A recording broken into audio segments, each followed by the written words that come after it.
Hi everyone, welcome to Perpetual Stew TV. I'm James, and I thought we'd have some fun today. I'd like to talk about how the Washington Spirit can win the playoffs and knock Kansas City out and be crowned champions. Because I think we're at the point where I don't think KC is going to drop enough points for anyone to challenge them for the Shield, but the playoffs are a different story. Okay, and the Spirit, I mean, they have an abundance of riches right now, and I don't think the boss man's problem is really figuring out his best 11 right now. It's finding his right 11 for each game that's coming up. It is getting very scary how deep their roster is going to be when everyone's healthy with the additions of Kentori. I'm hearing rumors of another player coming in here at the last minute. We shall see if that happens. But if they just get healthy, right, they're finding their stride. This is going to be phenomenal, okay? So what I was thinking was, and because, look, this is absolutely for fun because the Spirit are doing just fine. They're getting their points. They're in the playoff mix. They're bouncing between second and fourth every other match. They have some issues that they're working on and they're getting better on. So this is strictly for fun because my job's not on the line on a daily basis, so I can sit here in an armchair whatever I want, and so can you guys, okay? And as fans and as you know, we want to see things perfection all the time, and that's not how soccer matches go, as we all know. There's always just things that happen. So, but let's take a fun look, okay? So, I'm looking at this roster. They're getting so strong, so powerful. But what I see is, I think this team has the brains to do what I would want to do, okay? And last week I saw Rodman and Bethune give an interview talking about potential for the team, even though they were reluctant to discuss it that way, which I thought was cute and amusing. But they're right. This team is dripping right now. So what I'm going to do with all this nice potential is I'm going to take that roster, and I'm going to use the roster from the Racing Louisville game. Not even starting Rodman yet, just the 11 that started that day. And I'm going to drop them into a nice and tight 3-6-1 formation. And when I say tight, I don't mean narrow.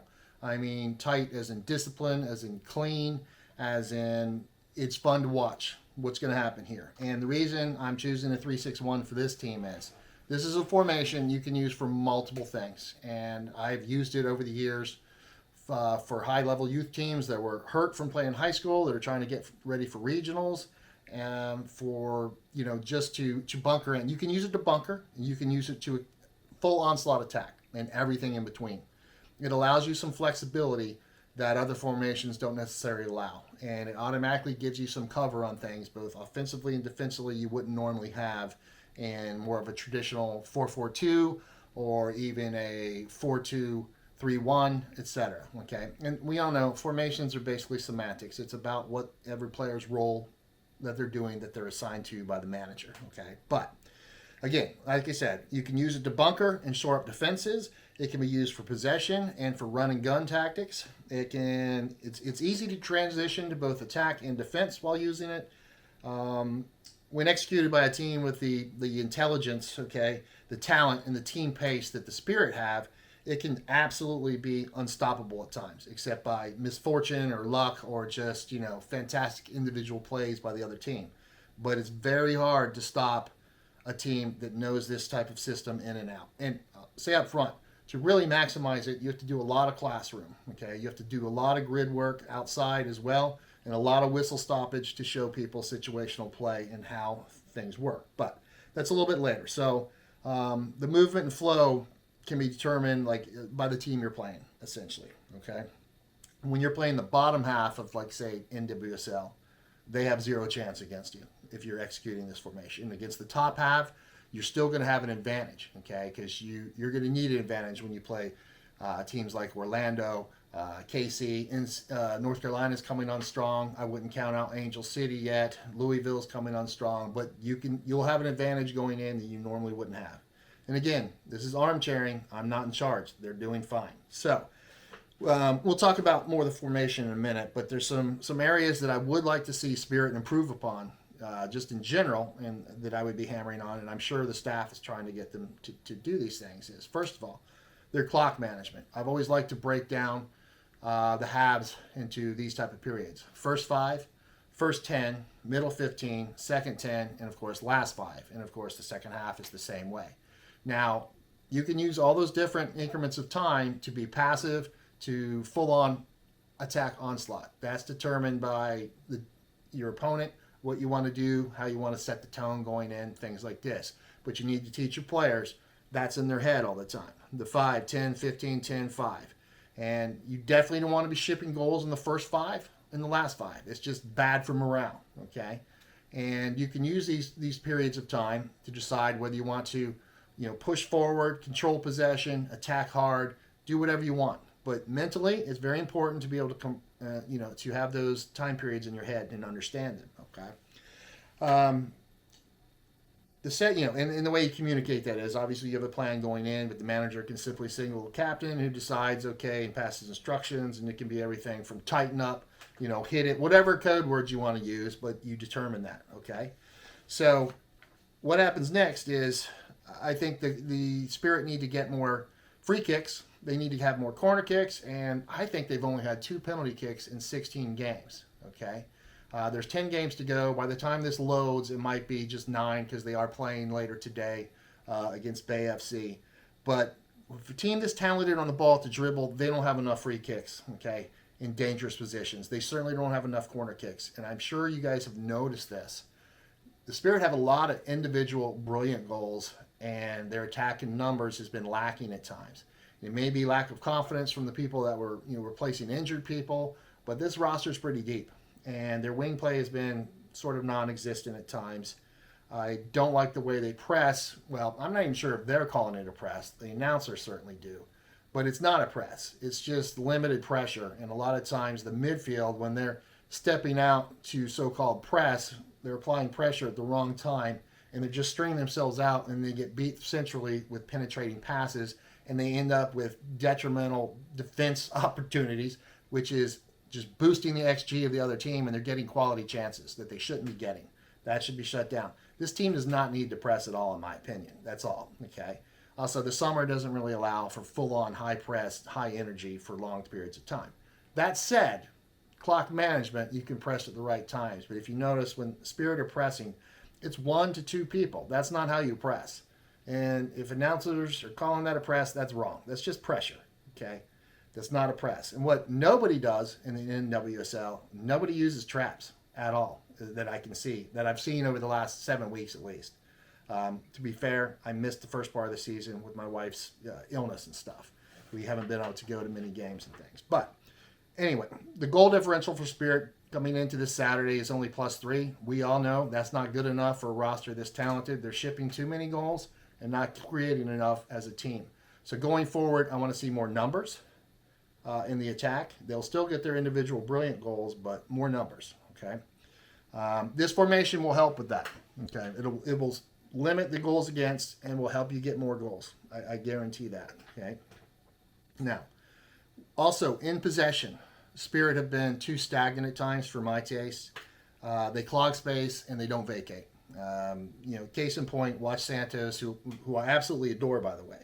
She'll check into a space, won't get the ball, boom, and nothing happens. She's just staring in the space. In fact, from the racing game, when I replayed it, there was different times I would stop the replay, and there would be 4 midfielders on a straight line just staring at Mikion, who had the ball, and they're not moving. They're literally just taking a half step. That's not even, you don't even have to mark that. They're just already out of the play by me standing there.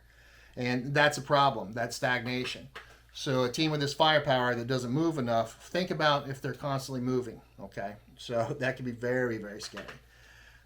Anyway, let's look at how I would set up this 3-6-1 just using the last roster, okay? I would take Gift Monday, and she's going to be the lone so-called forward in this formation. Why? Because she can run all day, and she will run for you, okay? And the backup to that is Kawasi, okay? And in the midfields, you're going to have, on the wings, you're still going to have Carl and Wiesner on the wings. But centrally, you're going to have Cantori, Bethune, Santos, and Hirschfeld is going to be there in the middle. She's the anchor, okay? And then behind her in the middle is Mikion. On the right, you're going to have Morgan, and on the left, you're going to have Bernal. If different people are healthy, you'll be able to switch those around. It doesn't really matter. The point is this: you're going to have to teach them what their roles are, because this formation, to run it correctly, it's a lot of constant flow and movement. Okay, when one of the centrals checks for the ball and doesn't get it, they are vacating, and the next one's coming in. So in this case, If Santos checks back to the ball from Hirschfeld or Mickey Owen and she doesn't get it, she better get her tail going somewhere else, okay? Pull out at an angle and the next person's in. Whether it's Bethune or Cantori, doesn't matter. What this formation is going to allow you is to create some decent wing play, okay? But it's also going to allow you to penetrate through the middle. Okay, you check back, you play balls forward, they go back, they get set up for through balls. Monday is not making deep runs over the top. That's not what you want her to do. She's going to run touch line to touch line, and when she does check back, she's going to be checking back deep to receive balls, and she's basically setting up over the top or through balls for other midfielders to run through, or wings on the flank. Like, well, when Trinity comes back and you have that kind of pace, a looping curled run behind to do that. Or if you're not getting those penetrating pass opportunities, this formation can help you work the ball up the field. But some things that need to change, your wingers and this type of thing, I'd better see heels on chalk a lot more often than they're doing right now. And if you're in the wing and you don't have your heels in the chalk and you're making inward runs, that's to set up to allow your two fullbacks, Bernal and Morgan, to make overlapping runs. If it's not on, you simply rotate back. But what this could do for them is, again, also, Mickey Owen is also an anchor. So you have two anchors that don't really leave their central positions ever. Hirschfeld may or may not in certain situations. That's a situational awareness type of thing that you need to teach and work on. But you're going to end up with 8 players in the attack, which will allow you to get the proper runs on goal when there are crosses coming in. The near post, the back post, right there in the central slot, the center run, okay, and have a trailer behind, right? So you have 4 people making runs at goal. You have 1 on the ball, that's number 5, and the other 2 people are filling in from the corners of the penalty area. So you're getting 8 in there. And of course, Hirschfeld can also roam.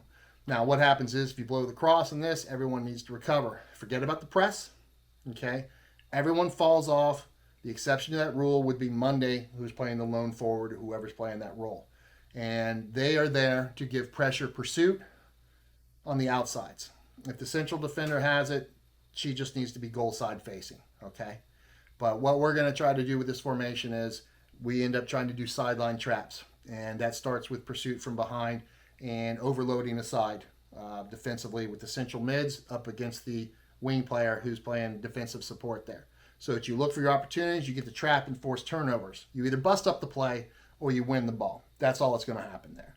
Now, one thing I forgot about the offensive part is you also can overload sides very easily out of a 3-6-1 and have perfect balance and cover.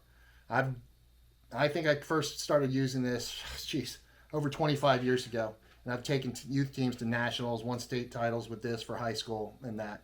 And it doesn't work for every team. And obviously, managers need to develop a formation and tactic for the team they have, not the team they want. And again, this is just my way of doing things because I think it would be a lot of fun along the way. So there are just so many variations that you can do from this. And one thing I may be fun coming up is Football Manager is supposed to have the women's game. Well, they were supposed to have it in FM25 and it's been delayed. I hope they have it this year because what would be fun to do is just clone the Spirit, okay, and play them against each other in different formations, or you and I able to do that type of thing. And actually play them against each other in a 3-6-1, but change what they're trying to attempt to do would be very interesting. Obviously, that's just a game simulation. It's not real life, but it does have its value of just seeing how things can work in a flow. The same way that you practice different types of formations and situations out of them, this and that. But that'll be a lot of fun if that happens. And then another thing I would like to see happen, especially if you're using this 3-6-1, Kingsbury can start more offensive plays when she scoops up the ball. She takes a run towards the top of the penalty area and gets a throw. And what would happen then is, of course, as soon as she's winning the ball and catching the ball, the team is spreading out and getting to where they need to go. Okay, and you literally can have 3 or 4 design set plays. This is the problem I have with soccer managers, is that everyone's so set in their ways and they talk about the same thing every week, and it's a bunch of nonsense a lot of times. But to be fair, you're talking to a press person who you're not going to give your secrets away anyhow. But I think we become too established in what we're trying to do and don't really think outside the box a lot. And I've trained a lot of coaches in situational play to show them different things over the years. And it can work very well when the whole team understands, well, this is the situation. So this is what coach was talking about. We could execute it this way. And again, I'm not going to give you my secrets from my book or anything like that, but there's just different things you can do. And she could start a quick attack counter with a quick throw if everyone knows the role, and 3-4 passes later, you're shooting on goal. The 3-6-1 can allow you to open up gaps, again, with Monday working side to side, okay, and leaving space in the center. It's just very confusing for the defense to pick these kind of things up. And another big thing, though, with the team, to get the most out of it, you've got to have a couple people that are very good at communicating. And normally you would want your anchors to be those two people. Just for the sake of they're in the central field, it's easy to hear. And, you know, someone like Santos who can read the game very well, I don't know if she's a talker or not. I really don't. Again, I'm not with these players day after day, so I'm making something up based on what I see as a fan. I wish I had an overhead camera and actual game film, because that would be awesome. But you need them to be able to communicate. Every player's head needs to be on a swivel, whether you're on the offensive attack or defense, okay, in this thing. Constant looking, constant moving. If you can master that, and every time you're in one of the grids of the field, okay, whether you're also in the defensive mid, the defensive third, the midfield, or the offensive third, you know what to do, you know what you're looking for. And you can literally just flip passes to space if people are running onto them, like Rodman with the pace, Bethune, etc., and you know they're going to be there within seconds because that's where they should be heading. It can be a lot of fun. And again, Spirit are already fun to watch, but they're winning some games by the skin of their teeth when they probably should be winning a lot of games 3-0. You know, their finishing needs to go up a lot. The formation will also allow them to get more crosses off. If you look at the stats for this year for the wingers, they're kind of awful for crosses, and that's weird to me that they don't get forward to the end line very often. Rodman does, but you know, she's been hurt. She's coming back. In fact, maybe she'll even start today. I heard rumors of that. But what the Spirit do need to work on when they get down in that attack and they get sort of blocked out and it's the last stand of defense, they do not cycle the ball fast enough for me. They need to, if they're stuck in the right, they need to cycle that thing around much faster. And they also make way too many square passes when they're doing that. And that's just that doesn't work. Okay, here's the basics of soccer.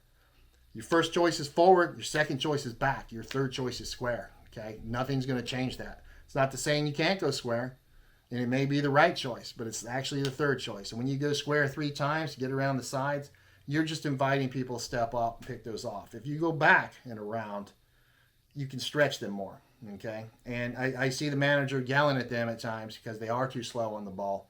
And think about when they start picking up their pace, a little more bounce in their step, that team is flat out